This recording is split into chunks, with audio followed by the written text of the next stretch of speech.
안녕하십니까? 인생의 복잡한 문제들을 말씀으로 단칼에 해결해주는 김종근 목사의 쾌도 남마입니다.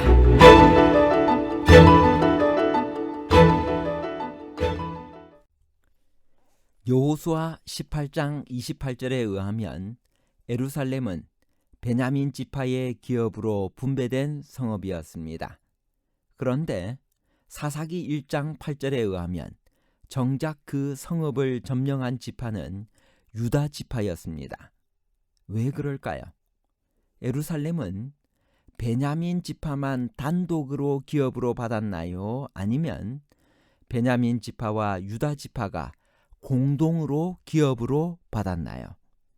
단독과 공동에 관한 복잡한 문제를 하나님 말씀의 가르침으로 명쾌하게 해결해 드리겠습니다. 사사기 1장은 여호수아가 죽은 후에라는 말로 시작합니다. 그때가 언제인가요? 이러한 표현은 무엇을 의미하고 있나요? 사사기 1장 1절 여호수아가 죽은 후에 이스라엘 자손이 여호와께 여쭈어 이르되 우리 가운데 누가 먼저 올라가서 가나안 족속과 싸우리이까? 여호수아가 죽은 후에라는 표현은 사사시대가 시작이 분명한 역사적인 시대임을 말해줍니다. 여호수아는 110세로 죽었습니다. BC 1446년경에 출애굽이 있었으며 그때 여호수아의 나이가 45세였다면 그가 죽은 연도는 BC 1380년경입니다. 그의 죽음과 함께 가나안 정복 시대가 끝나고 이스라엘의 역사는 혼란스러운 사사시대로 들어갑니다. 여호수아가 살아있을 때 이미 가나안 정복이 끝나고 땅의 분배가 마쳐졌습니다. 그런데 왜 다시 가나안 족속과의 싸움이 시작되는 것일까요? 사사기 1장 3절 유다가 그의 형제 시므온에게 이르되 내가 제비 뽑아 얻은 땅에 나와 함께 올라가서 가나안 족속과 싸우자. 그리하면 나도 내가 제비 뽑아 얻은 땅에 함께 가리라 하니 이에 시므온이 그와 함께 가니라. 여호수아에서는 가나안 전체의 정복이 다루어진 반면 사사기에서는 각 지파가 분배받은 영토 안에 거하는 남은 가나안 족속들을 진멸하여 정복을 완성하는 사건들을 다루고 있습니다. 여호수아가 죽고 난 후에도 이스라엘 각 지파에게는 정복해야 할 땅이 여전히 남아 있었습니다. 안식은 아직도 이르지 못했습니다. 베냐민 지파에게 기업으로 주어진 예루살렘을 왜 유다 지파가 점령했나요? 사사기 1장 8절 유다 자손이 예루살렘을 쳐서 점령하여 칼날로 치고 그 성을 불살랐으며 여호수아 18장 28절에 의하면 예루살렘은 베냐민 지파의 기업으로 분배된 성읍이었습니다. 그런데 사사기 1장 8절에 의하면 정작 그 성읍을 점령한 지파는 유다 지파였습니다. 왜 그랬을까요? 유다 지파가 메시아의 조상이 되는 장자 지파였고 예루살렘이 훗날 왕국의 수도가 될 것이기 때문일까요? 그렇지 않습니다. 이때는 지파들이 수도로서의 예루살렘을 차지하려는 특별한 관심을 보이지 않을 때였습니다. 사실상 그곳은 수백 년 뒤 다윗이 점령할 때까지 계속하여 여부스 족속의 수중에 있었습니다.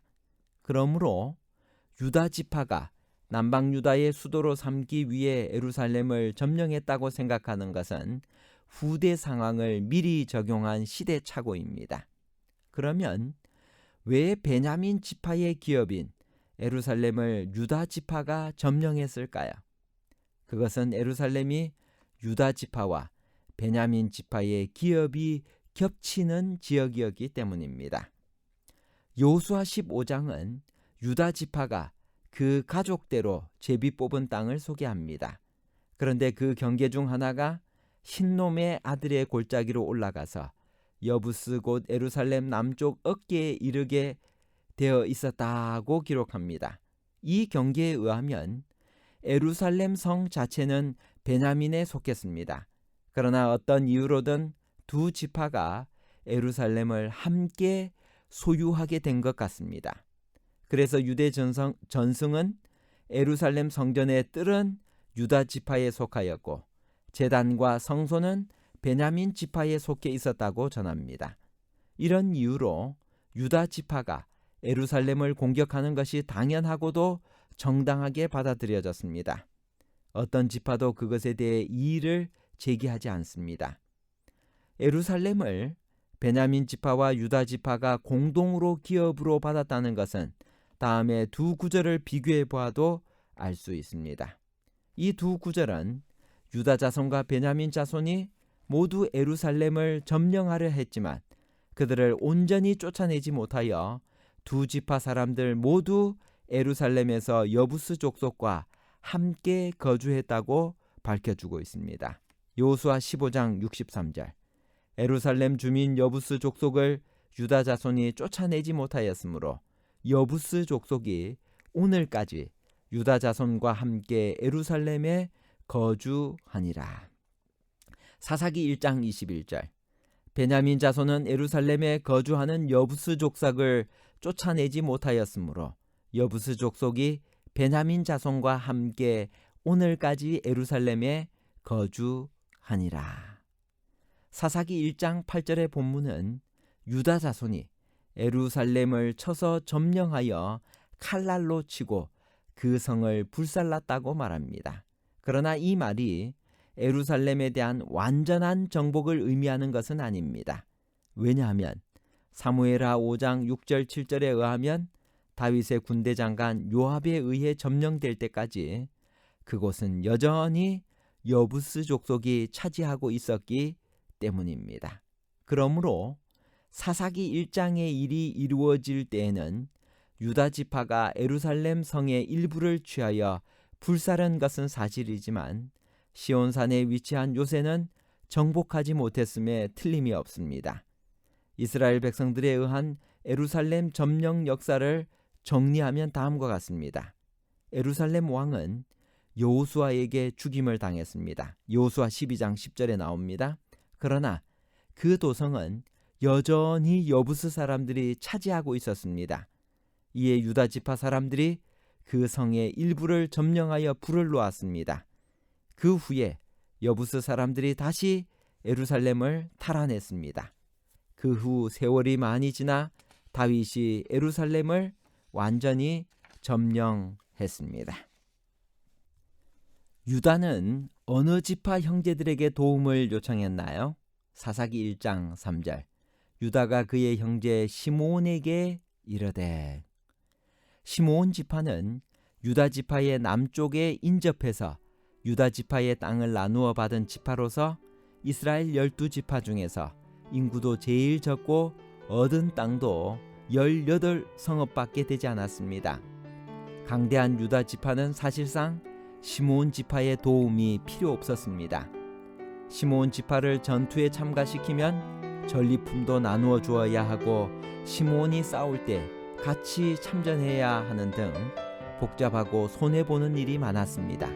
그럼에도 불구하고 유다 지파가 시므온 지파에게 도움을 요청한 것은 의기소침해 있는 시므온 지파에게 용기를 주고 동등하게 대접하려는 유다 지파의 배려가 엿보이는 장면입니다. 소외감을 느끼고 낭망해 있는 형제에게 용기를 주고 희망을 주는 것이 그리스도인들이 할 일입니다. 기랏세벨을 점령하여 갈렙의 딸 악사를 차지한 용감한 장군 온니엘은 어떤 사람인가요? 온니엘, 그는 갈렙의 딸 악사와 결혼한 사람입니다. 온니엘은 갈렙의 아우 그나스의 아들이었으며 용맹한 지도자로 드비를 점령했습니다. 결론입니다. 첫 번째, 예루살렘은 베냐민 지파와 유다 지파가 공동으로 기업으로 받았습니다. 두 번째, 유다 지파가 시므온 지파에게 도움을 요청한 것은 의기소침해 있는 시므온 지파에게 용기를 주고 동등하게 대접하려는 유다 지파의 배려입니다. 세 번째, 온니엘은 갈렙의 아우 그나스의 아들이었으며 용맹한 지도자로 드비를 점령하고 갈렙의 딸 악사와 결혼했습니다. 오늘부터 시작되는 이 사사기 연구를 통하여 우리는 하나님께서 그 사사시대에 어떻게 역사하셨으며 어떻게 그들을 하나님의 선하신 뜻으로 인도했는지를 깊이 있게 살피게 될 것입니다. 감사합니다.